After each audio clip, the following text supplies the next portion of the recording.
boa noite a todos. Mais uma vez nos reencontramos nesta noite, pedindo sempre a Deus e a Jesus que nos ampare, que nos ilumine, que os ensinamentos de hoje possam nos dar tranquilidade, nos dar instrução, nos dar consolo. Os bons espíritos estejam nos acompanhando sempre, os nossos espíritos protetores, que nos intuem, que nos guiam. O nosso pedido a Deus por aqueles que sofrem do corpo e da alma, por aqueles que se encontram nos presídios públicos, por aqueles que se encontram nos hospitais, nas ruas, envolvidos pela violência, envolvidos pelo vício, sejam eles encarnados, sejam os desencarnados, que ainda também se encontram nessa situação. Pedindo a Deus com confiança que ampare a todos através dos mensageiros do bem, que a luz possa chegar a cada coração sofredor, que o nosso lar neste momento possa estar iluminado, amparado por esses espíritos amigos que nos acompanham. Graças a Deus, graças a Jesus, que assim seja.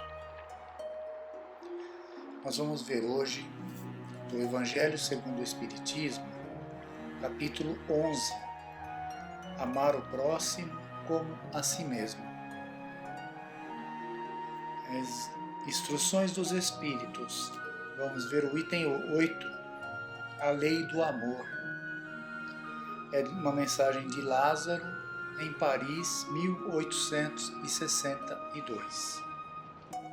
Vejam que o título deste item é a lei de amor, né? A lei de amor, que é uma lei de Deus.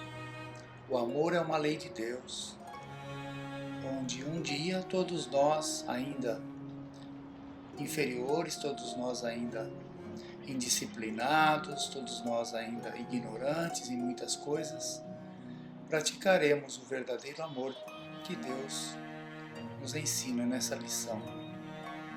Vamos ver a mensagem de Lázaro. O amor resume toda a doutrina de Jesus, porque é o sentimento por excelência. E os sentimentos são os instintos elevados à altura do progresso realizado. No seu ponto de partida, o homem só tem instintos. O espírito, né? Ele diz o homem se referindo a nós, homens como espíritos. No seu ponto de partida, o homem só tem instintos. Mais avançado e corrompido, só tem sensações. Mais instruído e purificado, tem sentimentos. E o amor é o requinte dos sentimentos. Vejam as etapas da nossa evolução como espíritos, né? No início, temos instintos, pouco mais adiante passamos para as sensações e mais adiante ainda, com a evolução, purificados, quando estivermos instruídos.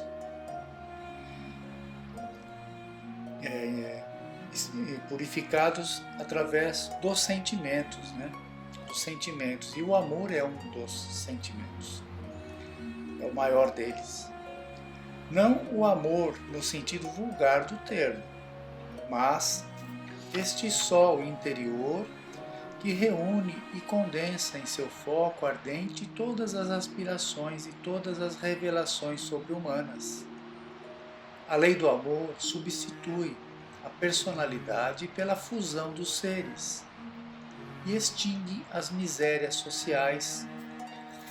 Feliz aquele que, sobrelevando-se à humanidade, ama com imenso amor o seu irmão em sofrimento.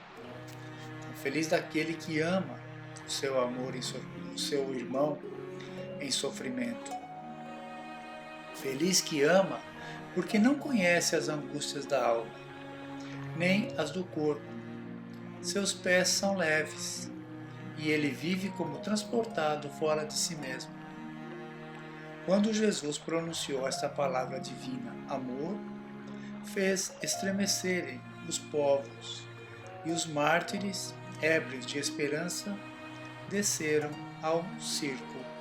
Então, na realidade de Jesus, quando Jesus esteve aqui encarnado, numa sociedade ainda muito brutalizada, quando ele mencionou esta palavra amor, amar ao próximo, foi um escândalo na época. Porque por isso que ele diz, que fez estremecerem os povos, e os mártires, ébrios de esperança, desceram ao circo. Quer dizer, os cristãos da época que já entenderam uma parte da mensagem, pela história sabemos que foram ali levados ao circo, à morte, às feras, a morte através daqueles espetáculos que os leões, as feras ali, matavam esses cristãos. É por isso que ele diz, estremeceu o povo, foi um choque para o povo, principalmente os que comandavam, os que tinham o poder, o domínio sobre o povo, que não queriam que houvesse mudança naquela situação, que foram os perseguidores dos primeiros cristãos, inclusive de Jesus. Foram eles que foram os perseguidores por não querer que houvesse ali a mudança, que eles saberiam que iriam perder o domínio sobre o povo, sobre a vida das pessoas, que eles tinham.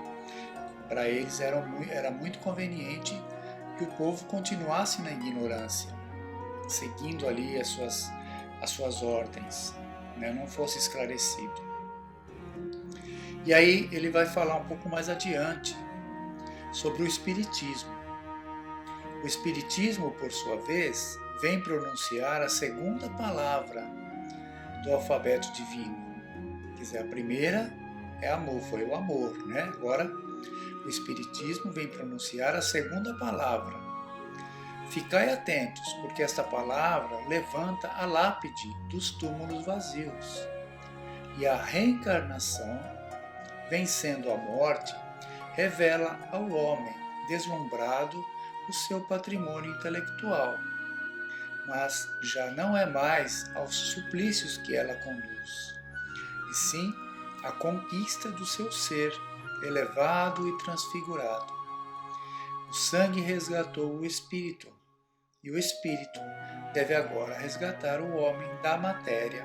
Vejam que a segunda palavra que Lázaro menciona é a reencarnação. A primeira foi o amor, a segunda a reencarnação, que é o que nós estamos tentando entender até hoje, esse funcionamento dessas lições de Jesus. E aí ele diz, o sangue resgatou o espírito. E o espírito deve agora resgatar o homem da matéria, quer dizer, a morte física daqueles cristãos ali nas arenas, nas festas, ali nas perseguições, aquela morte material do corpo resgatou o espírito, aqueles espíritos que estavam ali tão ávidos pela crença no cristianismo, pela fé numa nova mensagem que estava chegando até eles, até aquela sociedade. Esse sangue que houve ali, esse derramamento de sangue, veio para resgatar o espírito através do esclarecimento. Por isso que ele menciona aqui a reencarnação. Continuando, olha, disse que o homem, no seu início, tem apenas instintos. Aquele, pois, em que os instintos dominam, está mais próximo do ponto de partida que do alvo. Para avançar em direção ao alvo, o alvo seria progresso, a pureza, a purificação, a perfeição. Esse é o nosso alvo como espírito, como progresso espiritual. Então ele diz, para avançar em direção ao alvo, é necessário vencer os instintos a favor dos sentimentos, ou seja, aperfeiçoar aos sentimentos. sufocando os germes latentes da matéria. Os instintos são a germinação e os embriões dos sentimentos. Trazem consigo o progresso como a bolota oculta o carvalho. Os seres menos adiantados são os que, libertando-se lentamente da sua crisálida, permanecem subjugados pelos instintos. O espírito deve ser cultivado como um campo. Toda a riqueza futura depende do trabalho atual. E mais que os bens terrenos, ele vos conduzirá à gloriosa elevação. Será então que, compreendendo a lei do amor, que une a todos os seres, nela buscareis os suaves prazeres da vida.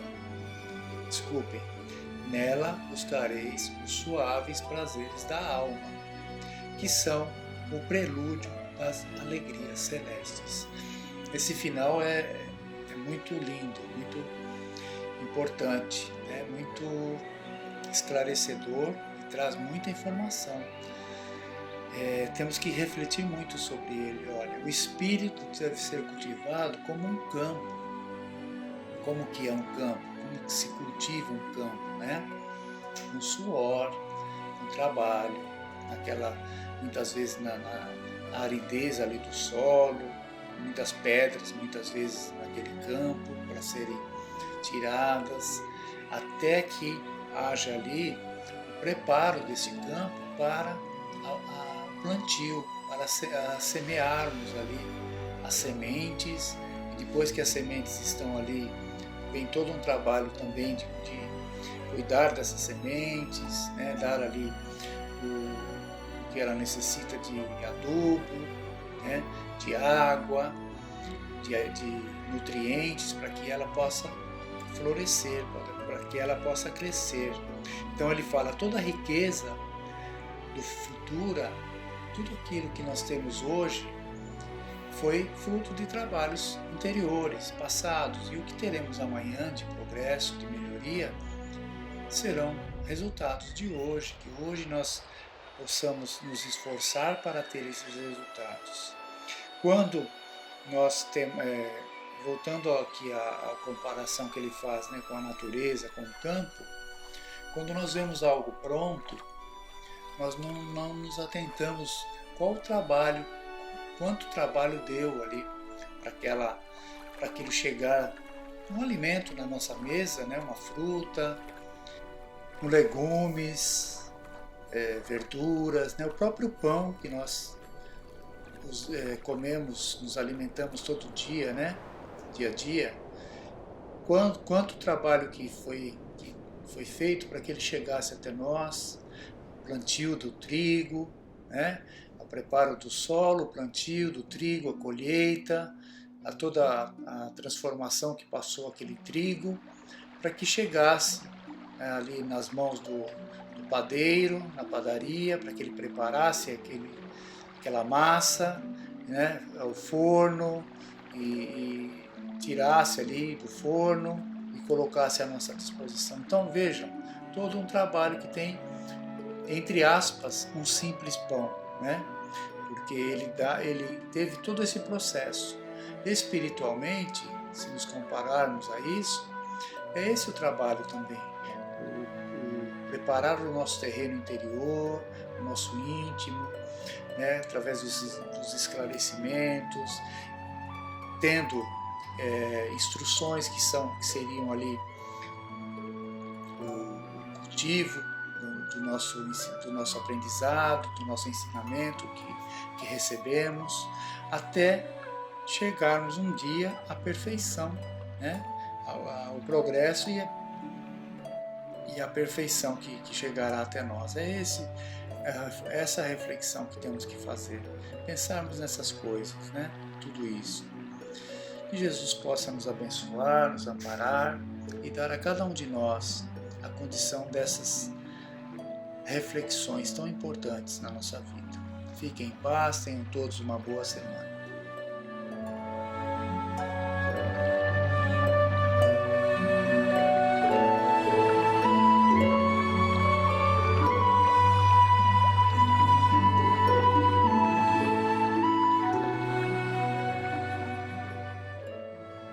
Boa noite a todos, que a paz de Jesus ressoe em nossos corações.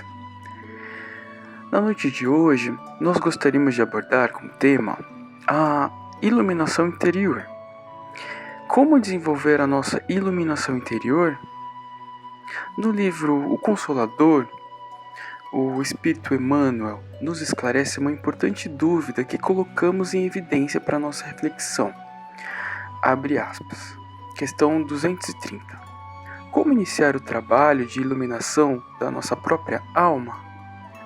Resposta: esse esforço individual deve começar com um autodomínio, com a disciplina dos sentimentos egoísticos inferiores, com o trabalho silencioso da criatura por exterminar as próprias paixões.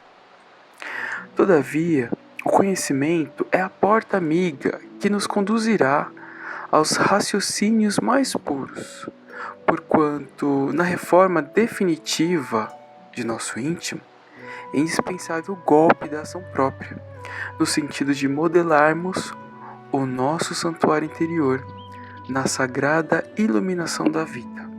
Fecha aspas. Bom, a diretriz do Espírito Emmanuel, que reflete a doutrina de Jesus, nos impulsiona à iluminação interior por meio da disciplina dos sentimentos egoísticos inferiores, fazendo referência ao egoísmo. Ao idealizarmos a nossa iluminação interior, deveremos tentar extirpar de nós próprios esse vício. E relembrando as questões número 913 e seguintes do Livro dos Espíritos, as entidades espirituais nos esclarecem que do egoísmo deriva todo o mal, e que no fundo de todos os vícios está o egoísmo. Dizem ainda que o egoísmo é incompatível com a justiça, o amor e a caridade, e que o egoísmo neutraliza todas as outras qualidades. Bom, por sua relevância temática, a gente gostaria de se reportar agora a um texto intitulado O Egoísmo e o Orgulho, suas causas, seus efeitos e os meios de destruí-los, retirado do livro Obras Póstumas, de autoria de Kardec. Podemos conceituar o egoísmo como sendo a procura da própria satisfação antes de tudo e a qualquer preço, mesmo que isso sacrifique sem escrúpulos os interesses de outra pessoa, tanto de ordem moral como de ordem material. Esse comportamento egoístico tem como fonte o orgulho, pois a exaltação da personalidade leva o homem a se considerar como entidade acima dos outros, crendo-se com direitos superiores. Por conta disso, a personalidade exaltada é suscetível de se ferir com tudo o que seria um golpe sobre os seus pretensos direitos. E, consequentemente, a pessoa que se reputa mais importante que os outros agirá com egoísmo. A fonte desses vícios está no instinto de conservação mal conduzido pelo livre-arbítrio do homem. E tal instinto por si próprio tem sua razão de ser e sua utilidade. O que o torna pernicioso é seu exagero e o desvio de sua finalidade. A felicidade exige do homem convivência pacífica, animada por sentimentos de benevolência, indulgência e condescendência. E, em outras palavras, a caridade e a fraternidade são condições da felicidade e deveres sociais, pressupondo abnegação. É por isso que as instituições sociais mais progressivas e generosas não se sustentarão enquanto reinarem o egoísmo e o orgulho. Não é razoável admiti-los como indestrutíveis, supondo-os inerentes à espécie humana. O orgulho e o egoísmo não são inerentes. Não são porque todos os espíritos foram criados simples e ignorantes por Deus. Também porque o progresso moral do homem, a partir do seu amadurecimento, aponta-nos uma perfectibilidade. E também porque existem homens, ainda que em exceção, homens generosos que amam o próximo com humildade e abnegação, possuindo tais virtudes como se lhes fossem inatas. E nessa linha de raciocínio, podemos concluir que estamos destinados ao progresso moral. O que nos retarda é a falsa concepção que o homem faz de si próprio. Nos dizeres de Kardec, abre aspas, a principal dessas causas se liga evidentemente à falsa ideia que o homem faz de sua natureza. Não sabendo de onde vem, se crê mais do que não o é. Não sabendo para onde vai, concentra todo o seu pensamento sobre a vida terrestre. Ele a vê tão agradável quanto possível. Quer todas as satisfações, todos os gozos, porque caminha sem escrúpulos sobre o seu vizinho, se este lhe faz obstáculos. Mas para isso é necessário que ele domine. A igualdade daria a outros direitos que quer ter sozinho. A fraternidade lhe imporia sacrifícios que estariam em detrimento de seu bem-estar. A liberdade, ele a quer para si e não a concede aos outros, senão quando ela não lhe leve nenhum prejuízo às suas prerrogativas. Tendo cada um as mesmas pretensões, disso resultam conflitos perpétuos, que fazem pagar bem caro alguns dos gozos que venham a se proporcionar. Fecha aspas. Bom, por outro lado, se o homem se identificasse com a vida futura, sua maneira de ver mudaria completamente. Reconheceria na vida presente apenas um estágio temporário, em contraposição à vida futura infinita e esplendorosa. Teria todos os sacrifícios à vida futura, em vez da vida presente. E, consequentemente, os interesses mundanos lhe seriam acessórios, em vez de principais. Se afastarmos os interesses mundanos de nosso foco, eliminaremos o objetivo do nosso egoísmo, mas ainda precisaremos afastar a causa do nosso orgulho, conforme nos ensina o codificador Kardec. Abre aspas. A causa do orgulho está na crença que o homem tem de sua superioridade individual. E é aqui que se faz sentir ainda a influência da concentração do pensamento sobre a vida terrestre. No homem que nada vê diante dele, nada depois dele, nada acima dele, o sentimento de personalidade o arrebata, e o orgulho não tem nenhum contrapeso. A incredulidade não só não possui meios de combater o orgulho, mas o estimula e lhe dá razão negando a existência de um poder superior à humanidade. O incrédulo não crê senão em si mesmo, e é pois natural que ele tenha orgulho. Crer em Deus e na vida futura pois, a primeira condição para moderar o orgulho, mas isso não basta. Ao lado do futuro, é preciso ver o passado para se fazer uma ideia justa do presente. Para que o orgulhoso cesse de crer em sua superioridade, é preciso lhe provar que ele não é mais do que os outros, e que os outros são tanto quanto ele. Que a igualdade é um fato, e não simplesmente uma bela teoria filosófica. Verdade que ressaltam da pré-existência da alma e da reencarnação. Fecha aspas. Conscientes da pré-existência da alma, os homens conseguirão distinguir a vida espiritual da corpórea, reconhecerão que as almas foram criadas iguais por Deus, tendo o mesmo ponto de partida e o mesmo objetivo. Compreenderão que cada ser deve alcançar esse objetivo com seus próprios esforços e que antes de se encontrarem na atual situação, estagiaram por diversos graus inferiores, e também que a diferença entre o mais atrasado grau e o mais adiantado é apenas uma questão de tempo. Que as vantagens do nascimento são puramente corpóreas e independentes do espírito, de modo que o simples proletário pode, numa outra existência, nascer sobre o trono e vice-versa. Poderão compreender que Deus não favoreceu nenhum de seus filhos em prejuízo dos outros, E, enfim, que o princípio da igualdade corresponde a um princípio de justiça e uma lei da natureza.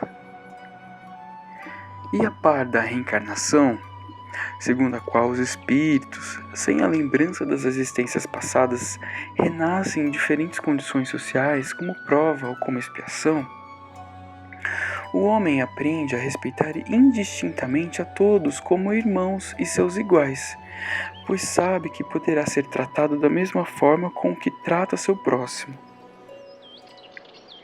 É por isso que o Espiritismo, como terceira revelação, não apenas sanciona a doutrina moral sublime de Jesus Cristo, mas também esclarece uma lei da natureza. É a partir do Espiritismo que o ser humano conseguirá compreender a solidariedade entre o presente, o passado e o futuro, e também que sozinho não é nada e nada pode, e que todos têm necessidade uns dos outros. Mas para extirparmos o orgulho e o egoísmo, deveríamos também ter uma fé raciocinada. Nesse caminho, tais vícios, não tendo mais as mesmas causas de superexcitação, se extinguirão pouco a pouco, por falta de objetivo e de alimento, e todas as relações sociais estarão sob o império da caridade e da fraternidade. Então, cuidemos de refletir sobre o nosso orgulho e nosso egoísmo, pois a conquista de luz interior demanda certo sacrifício dos interesses do ego. Reflitamos sobre o ensinamento moral do episódio em que os discípulos debateram qual deles seria o maior, ao passo que o mestre lhes respondeu: "E quem é o menor entre todos vós, esse é o grande." Lucas capítulo 9, versículo 48. Bom, e para encerrarmos, nós vamos ler o texto de Vinícius contido no livro Nas Pegadas do Mestre. Esse texto se chama Amor e Egoísmo. As vãs filosofias vêm se digladiando de há longo tempo. Os credos exclusivistas terçam armas de questiúnculas, malbaratando preciosas oportunidades em rigores de exegese, dando lugar a intermináveis disputas que separam e dividem o rebanho humano, esquecendo-se de que o magno assunto se sintetiza neste problema: combater o egoísmo e cultivar o amor. Em tal se resume toda a doutrina do crucificado. E assim se resumindo, ela contém tudo, a lei e os profetas. Examinando-se todas as parábolas do Evangelho, suas passagens e sentenças, chega-se à conclusão de que elas encerram lições e ensinamentos cuja essência é sempre a apologia do amor e a abominação do egoísmo. Egoísmo e amor, eis a perdição e a salvação, o inferno e o céu. Egoísmo e amor são dois extremos opostos, dois polos inconfundíveis. São dois antagonistas irreconciliáveis que lutam entre si, tendo por campo de ação o recesso íntimo dos nossos corações.